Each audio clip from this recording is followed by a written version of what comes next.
The BIPOC Coach Collective proudly presents Elevate and Celebrate.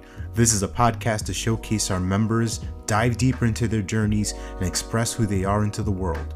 Our mission is to curate a brave and authentic space for coaches to connect and to elevate our voices globally in the coaching profession. Learn more about us at BIPOCCC.org. Your story matters, your voice matters. Let's start the show.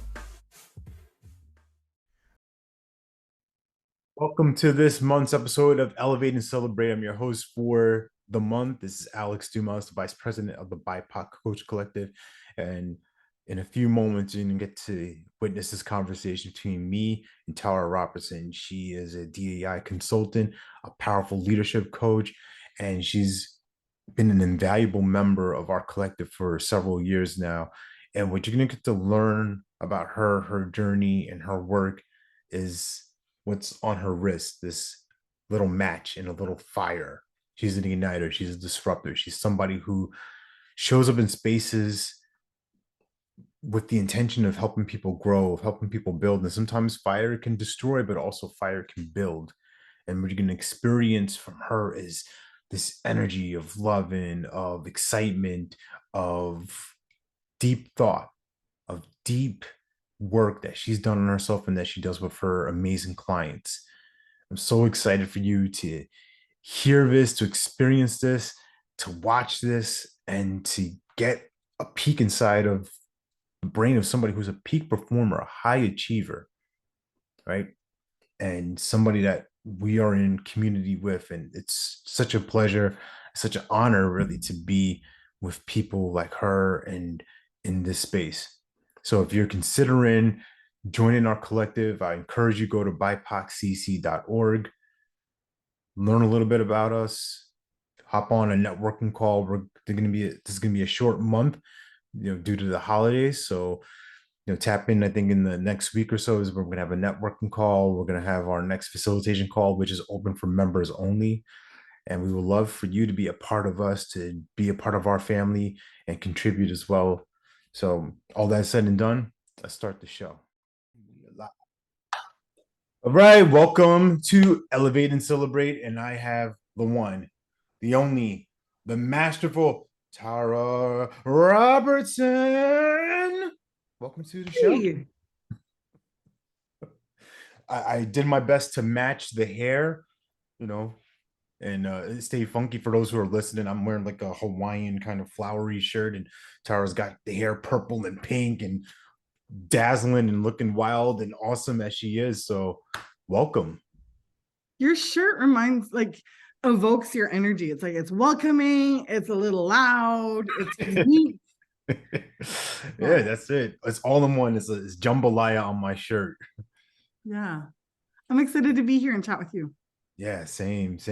So I'm going to set the stage, right? Because who you are for me is somebody who is heart-centered, service-based, a disruptor on the socials, just someone who goes out there, challenges ways of thinking, ways of believing, ways of just interacting in the world. Somebody who commands attention, but not in the space of like, look at me, but it's through how you operate, who you're being, what you stand for, right? I think that's the best way to describe it. You're somebody who takes a stance and you stand there. And I would love to learn, how did you become that person? Oh, I'm just soaking that up. Like, it's funny. I see you in a very similar way. Someone who's a builder, unafraid to kind of take a stand, put your stakes out. I remember the first time I came into the BIPOC Coach Collective Zoom room, you were just so welcoming and you made sure you saw everyone. And yeah, I feel seen by your words, but also whenever I walk into a Zoom room, like your presence, I can feel it. Yeah. How did I become this person? Ooh. I think I've always been like this, but it's been messy. I've got a tattoo on my forearm. It's a lip match. In my 20s, really principled and a little insufferable. I wanted to burn everything down. Like I could clearly see racism, sexism, homophobia. Like I could see it on a systemic level. And once you see those things, you can't unsee them. So I was like, we got to burn it all down. And then in my mid 30s, I went internal in organizations and started making change in-house. And you have different opportunities and different tools you can use when you're dismantling and building inside an organization. And now, like in my mid 40s, I think we got to kill some things with fire, definitely. And we need to build. So it's not enough to just burn it all down. Like I want to dream about what we're building together. So this is a reminder for me, like we got to take ideas into action, but also to be patient with people who might be in a burn it all down phase. But I'm here to build, and I know you are too. Yeah, that's one of the principles I've kind of stood by for a long time is destroy and rebuild. That would be a phrase I always repeat to myself. And for me, what that means is, this is gonna sound kind of scary and harsh for people, but like I have to kill who I was yesterday or the day before, whatever, in order to rebuild. I have to destroy this version of me that potentially serves people, maybe doesn't serve anybody, but continuous growth. I think that's kind of the path that I see myself on, and I think that you're hinting at. Am I on target with that? Destroy and build, destroy and build. I'm just seeing the Batman figurine behind you and just imagining you in a movie walking into the either into the sunset or out of like the chaos. Destroy and build, destroy and build. Yeah, I mean, I love your passion right now. I love that you have like the spark there, right? The flame, because that's someone that I've known you to be as a igniter. So in your coaching practice, in your work with clients, tell me how you light them up.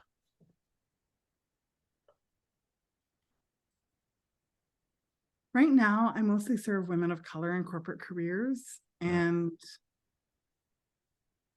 all of my clients are super high performers. Some of them haven't realized it because they work in systems that tells them that they're not good enough. Growing up, I don't know if your family told you this, but I was told I'm going to need to do twice as good to get half as much. And there's something good in that message because it's like, okay, like let's get to work. Like, and I'm not afraid to do the work, and nor are my clients. But there's also something about I'm always going to need to over deliver, and we get hard on ourselves. So I see that in my clients and for my clients. And I almost like one of my favorite things kind of across all of my clients is getting clear about what they want.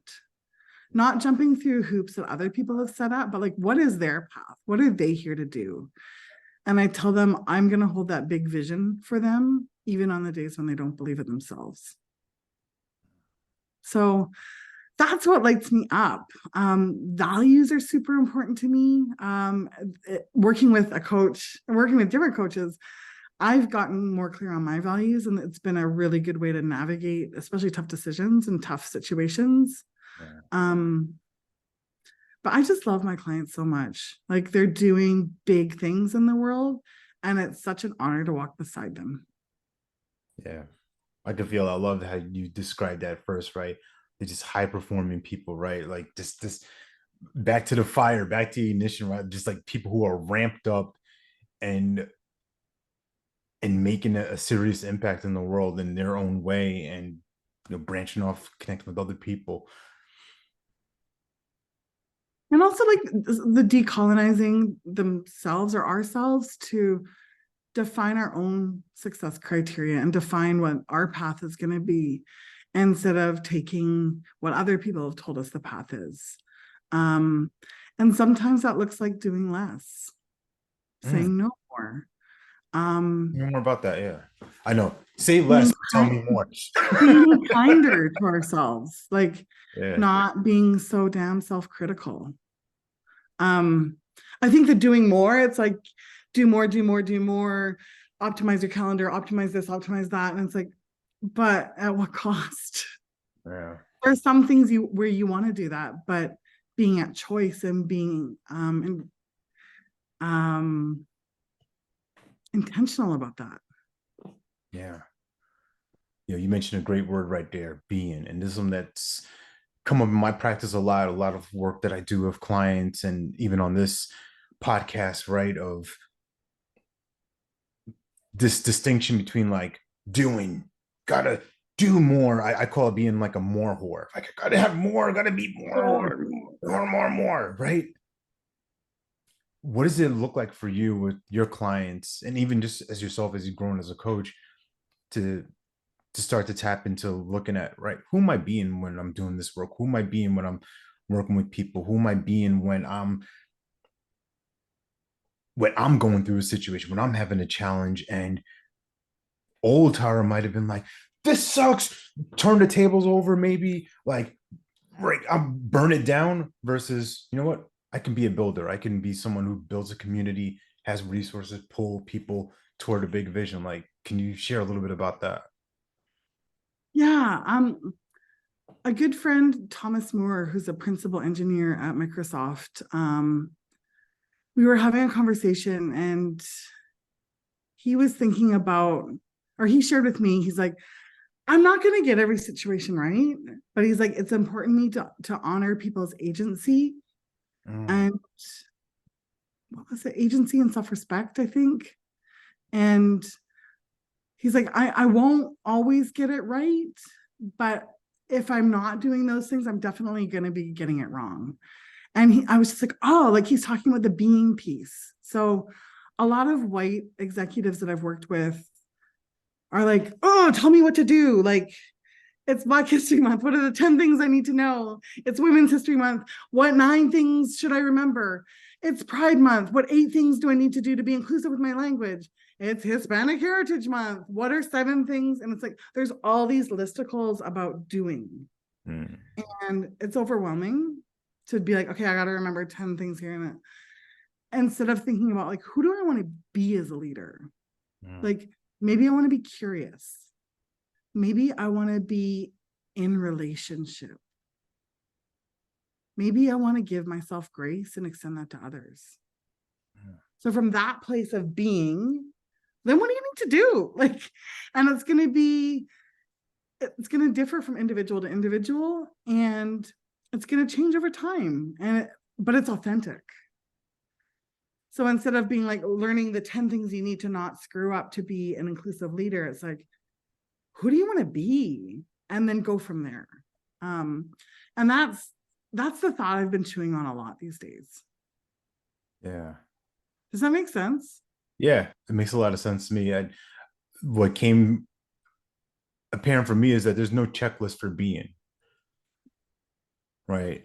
Like, it's kind of like the old saying, like, you have to, it takes a lot of mental energy to remember lies, like remember this and that. Like, when there's just a truth, that's all there is. And it's a lot easier to operate in a world like that. And then obviously, like you said, more authentic, more genuine, versus, all right, it's Black History Month. All right, let's get let's get some dashikis or something like that for for everybody. Let's get some cornbread for the office room. Like, we appreciate it, but I think they're missing the bigger picture of like what the culture means, or what's the definition of being Black? What's the definition of being Asian? Like, what does that actually mean? Get some exposure to that culture, get exposure to these different people's lives, and you'll see that it's not, all right, well, Taco Tuesday, we're honoring our Hispanic brothers and sisters. That's great, sort of, but not really. Doesn't Not make a cringy, but then also like when we make mistakes, like, and I hate it when I make mistakes, especially when I hurt people, like it's never good. But then if I think about the being, like I can move from there. I might not know the right thing to do, but I know my next step. Yeah. And it's always a fun place to come back to clean up. I call it coming back home. If I forget myself, in a space where I'm just like, I may be sharp with somebody, I may be a little, nasty to somebody, disrespectful, whatever. And I'm like, you know what, that's not who I am. Okay, what happened here? And then I can look at the doing, right, the actual thing that happened, and then kind of reverse engineer, like, all right, what was going on with me? My favorite question is like, where are we at? Where was I at? Was I even here with this person? Was I And where around? are we at now? Yeah, right here, right now. It's a fun place. Now is really fun. I learned about grace from Black women. It's not a concept or an experience that I grew up with. And another Microsofter, Megan, oh no, I'm forgetting her last name, starts with C, wrote this really great post, Megan Carpenter. It was after George Floyd was murdered, and she was talking about anti-racism and making mistakes. And the quote from her that really sticks with me is, "I will give you grace if you give me effort." Oof. Mm. Right? Like, I want to be in a world where we're stretching and we're learning and failing to learn. So I will give you grace if you give me effort. It's like, oh, that's so good. That's thank you for sharing that. That's something. And on the weekend, I was at this thing and I heard, oh, Karen Joseph, the CEO from Reconciliation Canada, speak. And she was talking about a concept of namoyut, which is like the interconnection of us as humans. Like, I'm not getting this right or getting this perfect, but it's the attempt. Yeah. And she said something beautiful, like there was about how we're in relationship with each other. It was about empathy, thinking about the world that we want. And I was just like, wow, like her beingness as a leader was so clear. Mm.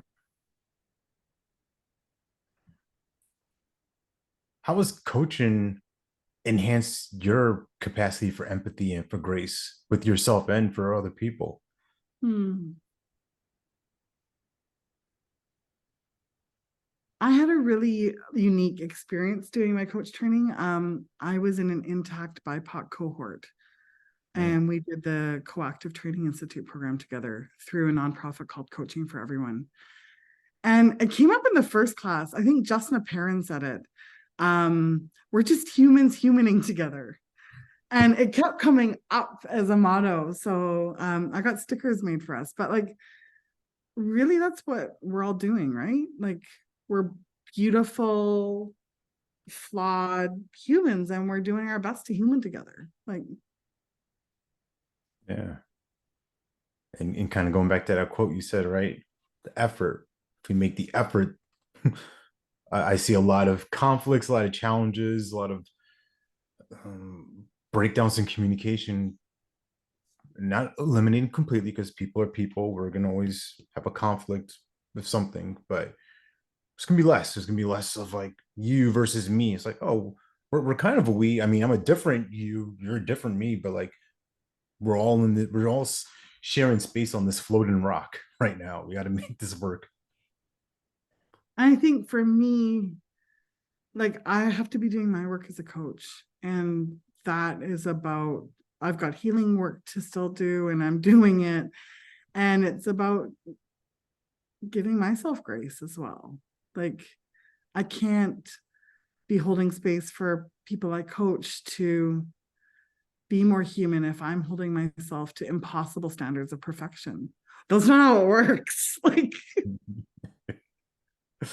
Yeah, that is the gift and the curse of the high achiever at times, right? We want to like quote unquote get it right. And that can also turn into not wanting to look bad, whatever that means, whatever meaning we make of that.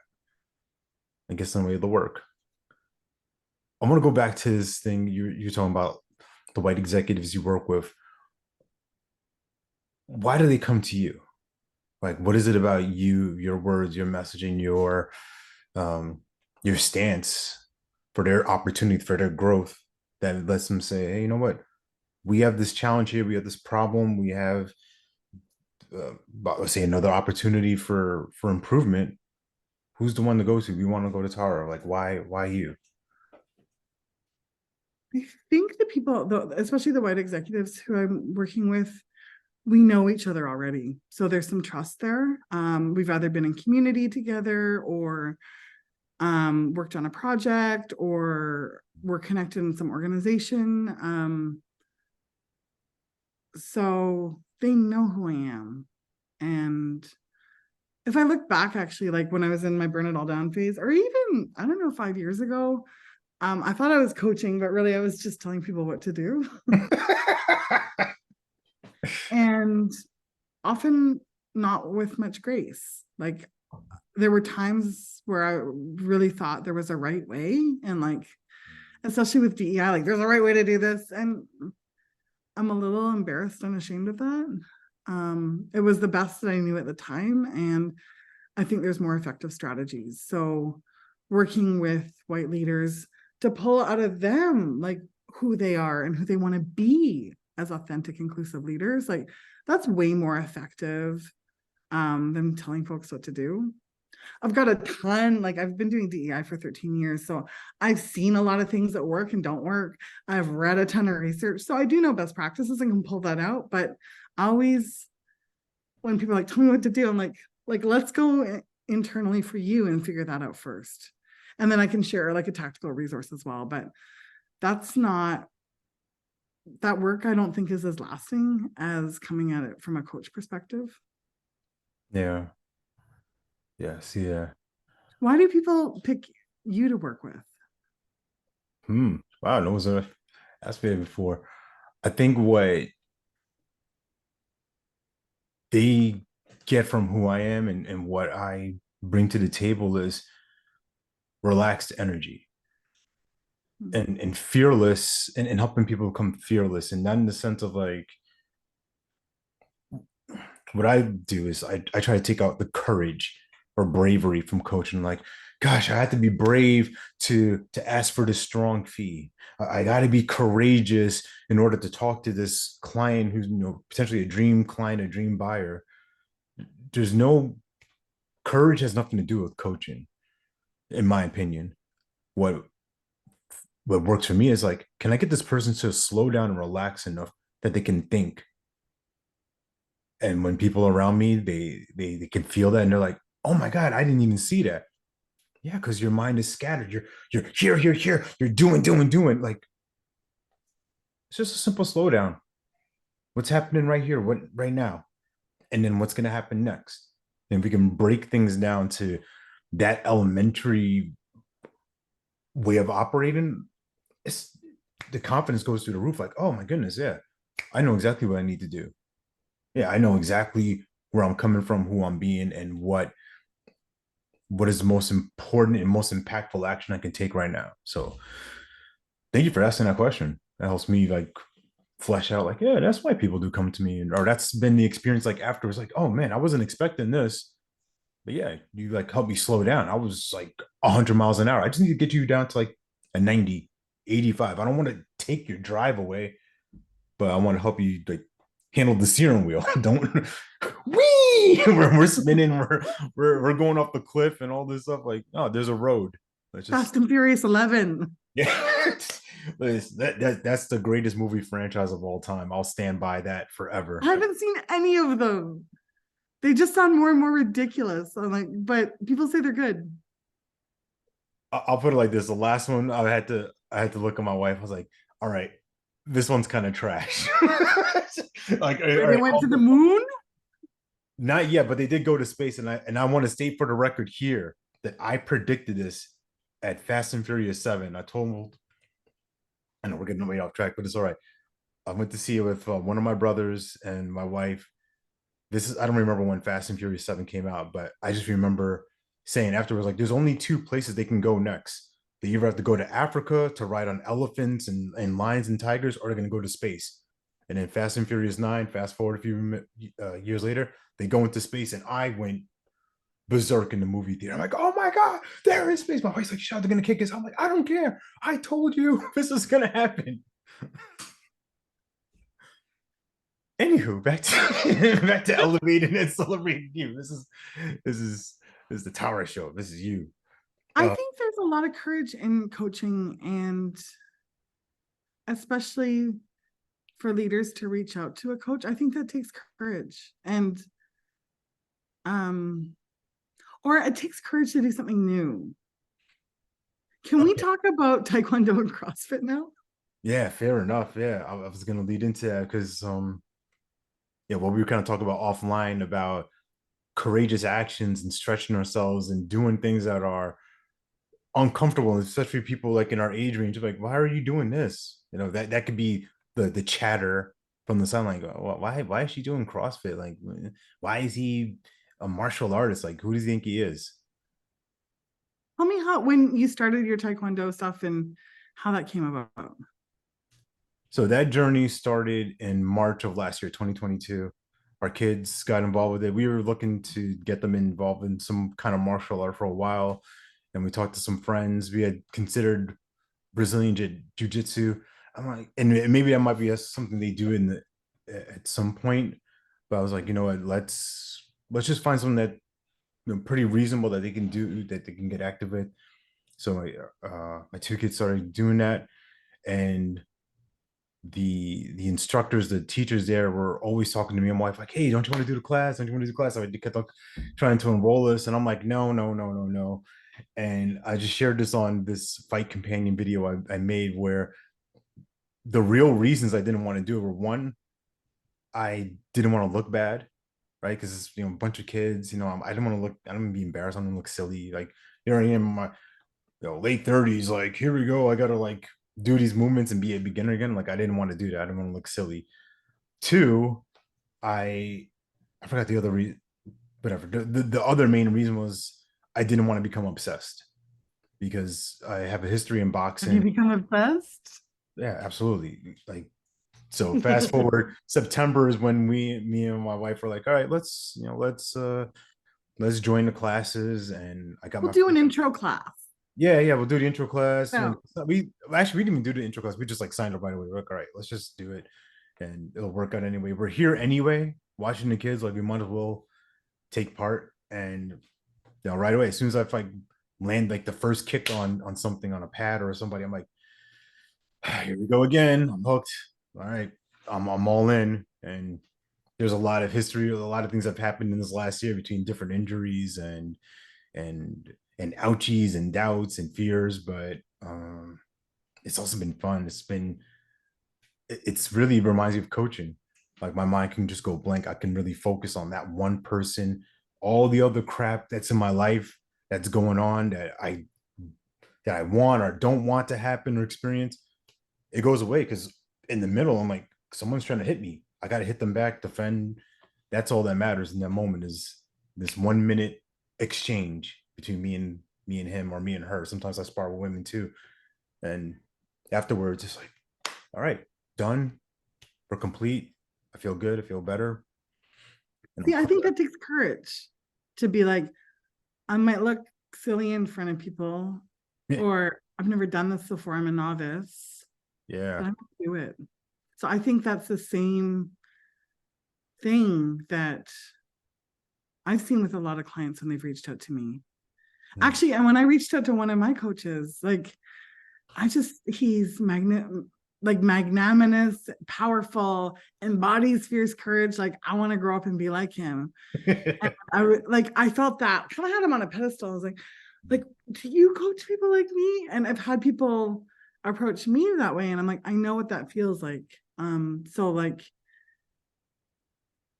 for people to reach out with the courage to someone they don't know, to be like, I want to do this audacious thing. I want to stop telling myself these stories. Like, I want to do something different. I think that takes courage. No, fair point. What made you want to join CrossFit or start or take that up? Like, what was like that spark of, hey, I want something different for me? I've been like lifting weights for 5 or 6 years. I love powerlifting, but I've been curious about Olympic lifting. Like, I have a lot of natural explosive power, and I'm like, ooh, what would it be like to learn that?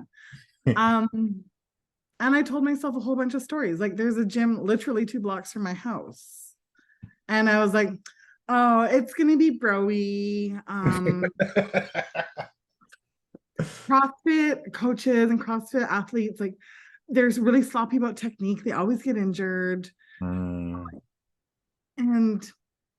people like me who are brown, middle-aged, queer, fat, like I'm not gonna belong there. I'm not gonna be welcome. I was so wrong. But it did take courage to reach out and be like, hey, how do I come for the first time? And every single coach has been awesome, super welcoming. All the athletes are there to do their workout and to stretch their limits. So what I love, it's very scalable up and very scalable down. And I also love that my wife and I go to bed early. We get up, we go work out, and it's like it's 7:30 when we get home, and already before we start working for other people and serving other people, we've made time for ourselves.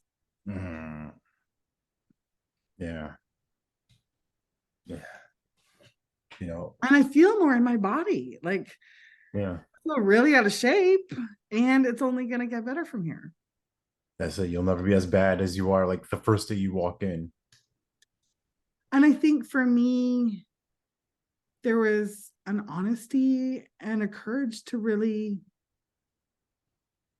look at how the pandemic, how I became really inactive during the pandemic. And I told someone, I was like, I resource from my body as a coach, I resource from the land, I resource from community. But I was like, hey, wait a minute. Like, regardless of clients, I want to be in my body. I want to push my limits. I want to feel that sense of achievement where I was like, I didn't think I could do that. And like, it wasn't pretty, but I did. And I want that for me. So I don't know, like, it's funny how we tell ourselves stories to keep ourselves from really stepping into our greatness, doing the next thing that's going to be the challenge that we really want to take on. And I'm just like, oh, I just did that for myself. Speaking of scary, right?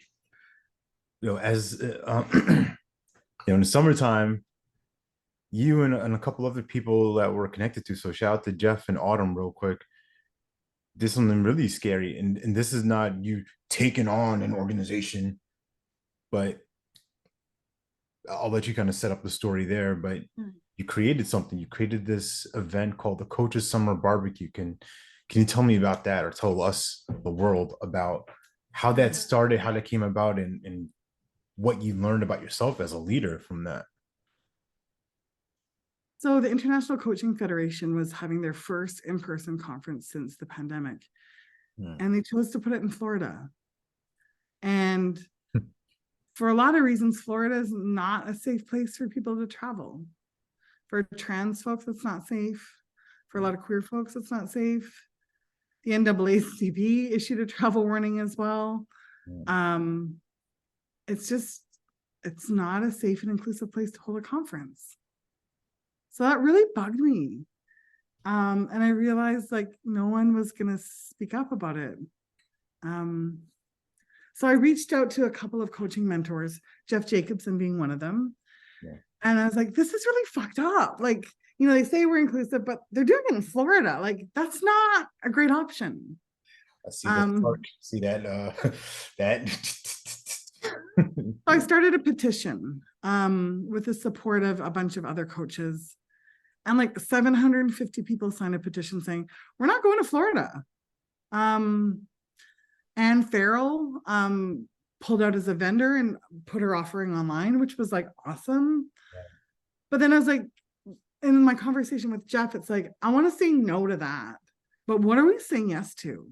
Because there is such a need for coaches to be in community, to continue learning with each other, continue sharing what we've got with each other. So I was like, let's do an unconference. And Jeff and Autumn and I Autumn put her hand up to help organize. And I think we only met 5 times. We had such a good time together. But we're like, what's a metaphor for this gathering? Because nobody really understands what an unconference is. Yeah. I think of it like kind of a summer barbecue. Like we're gonna create a container. There'll be some structure. Like there's gonna be a barbecue, a backyard. Yeah. We'll stock up on toilet paper. But really, people need to bring dishes, stuff to grill, some drinks. People want to bring games to share. Like awesome. But what's the right amount of structure to do that in? And I think we nailed it.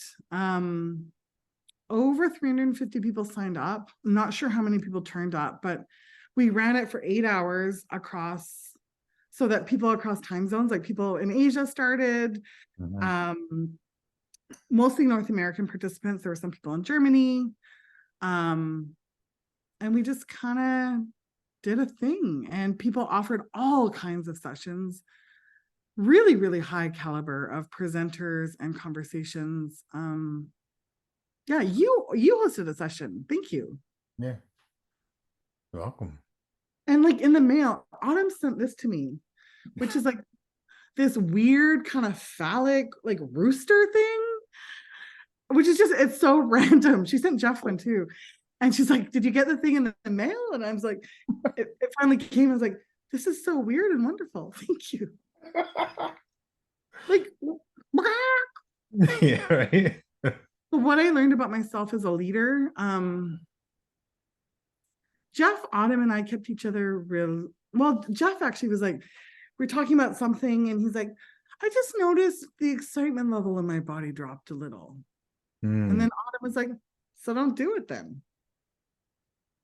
I was like, oh, that's an option. I learned more as well, not just as a leader, but as a human. I was like, what is my body saying about the situation? Like, where's my excitement level? When does it drop? When does it increase? Just noticing that. And then being a choice to be like, it would be good if I reached out to these 10 people, and I don't want to, so I'm not going to. I just feel a tremendous amount of freedom in that.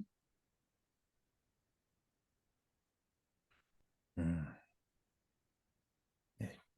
Choice is fun. Yeah, and when something's a hell yes, being like, hell yes. And when something's like a meh, being like, okay, could do this. Maybe I should, maybe I will. Right. Or maybe it's a no.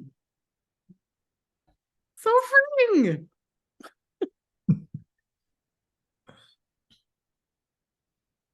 What are you excited about with away from the Coaches BBQ?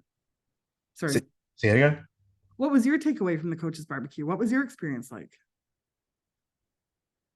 Yeah.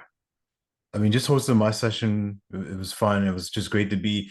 I was just excited that people were in the room, because it was one of those things. I'm like, is anybody can show up? Like, there's because they're the way that it was structured. Like, there's how do you say this, concurrent sessions going on at the same time. I'm like, all right, like, hopefully people show. And I had a really great group, and just being in different rooms and hearing different conversations, and it wasn't this.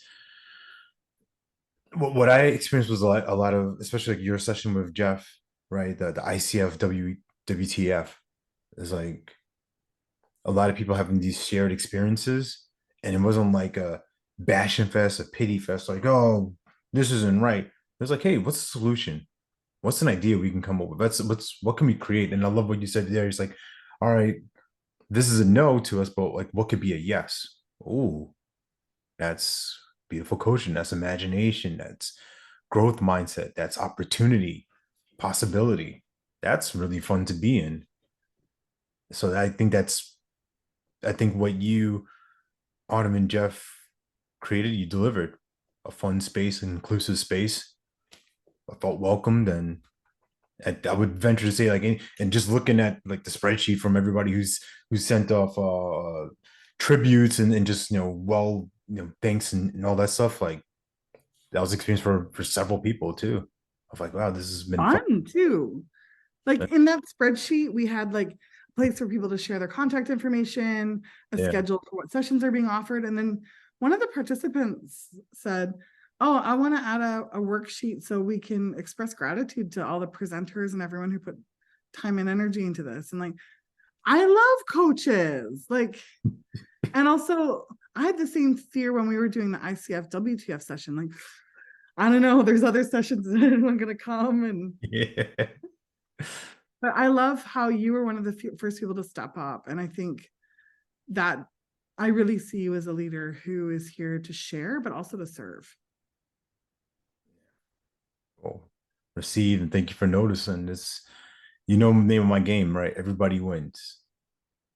I think kind of go back to what we were talking about, right? If everybody making that effort, if I can make an effort to help somebody else and serve somebody else, I mean, coach is the ultimate cheat code. If my practice grows from me learning about myself and getting better, like, and I get paid for that, and I get to work with remarkable people. Like, this is ridiculous. Like, is someone gonna like figure out this? When's the jig gonna be up? Like, this is not how life is supposed to work. You're not supposed to have a great time, have meaningful conversation with people, help transform lives, make a significant impact in the world and income. Like this doesn't make any sense. But that's what I love about it, because it's that incredible.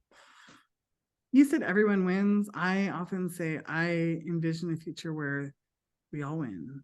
And Yeah. for me, BIPOC Coach Collective has been a part of that. Like, coaching has been such a white industry. And for me, connecting with other people of color and Black coaches, like, it's life-giving. And it's such a generous, reciprocal space where I feel seen, and I can see people offer things and I can take them. I can also share back. Like, so I have so much gratitude to you and Reem and the other folks who created and maintain that space. It's a special community. How'd you find your way into, like, how'd you like land in like the the collective web or circle of us? Like, how'd you find us? No, like, women of color are everything. They are the center of my universe. So there's not that many things in coaching for people of by and for people of color. So like, I've always got my spidey senses on. I used to be a librarian, so like, I've got different feelers out and I'm always looking. And when I saw it, I was like, ooh, what's that? Yeah. That's all It's right. such an alive, generous community. Yeah.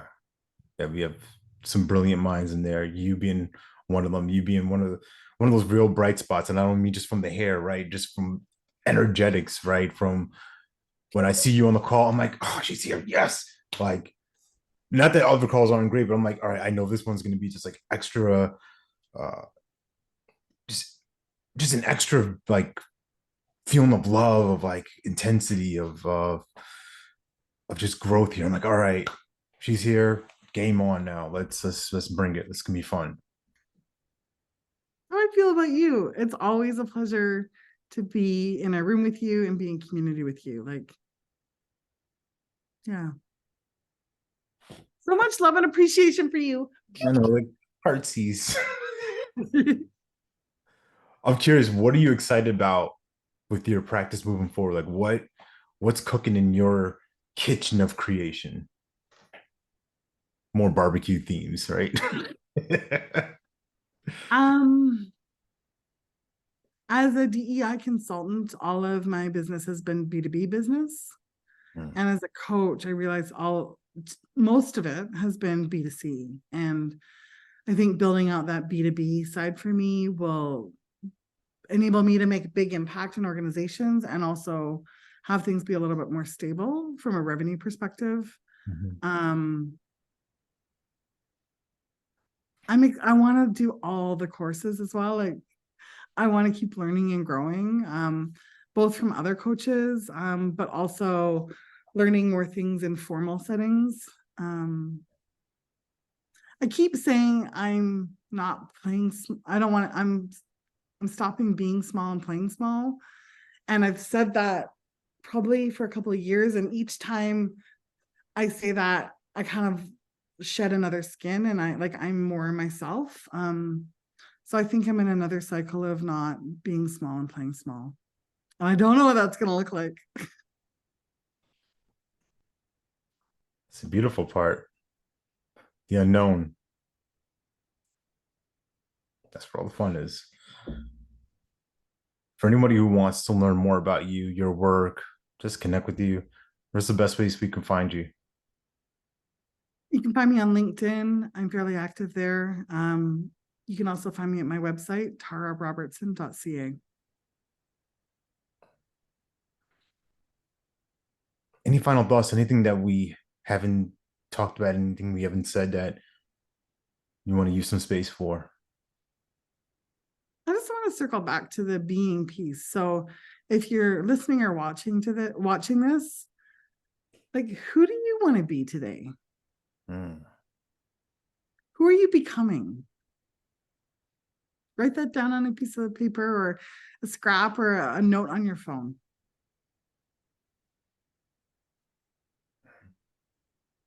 Who do you want to be? Who are you becoming?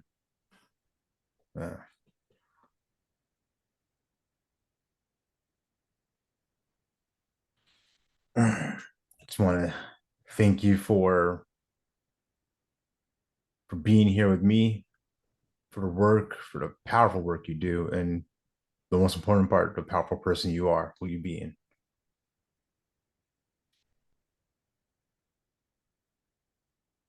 Thank you. This is a pleasure. Always. Till next time, folks. See you next month. Take care. Stay blessed. Thanks for watching this episode. If you got value from this, please subscribe and leave a rating and review. And feel free to connect with us at bipoccc.org. See you next time.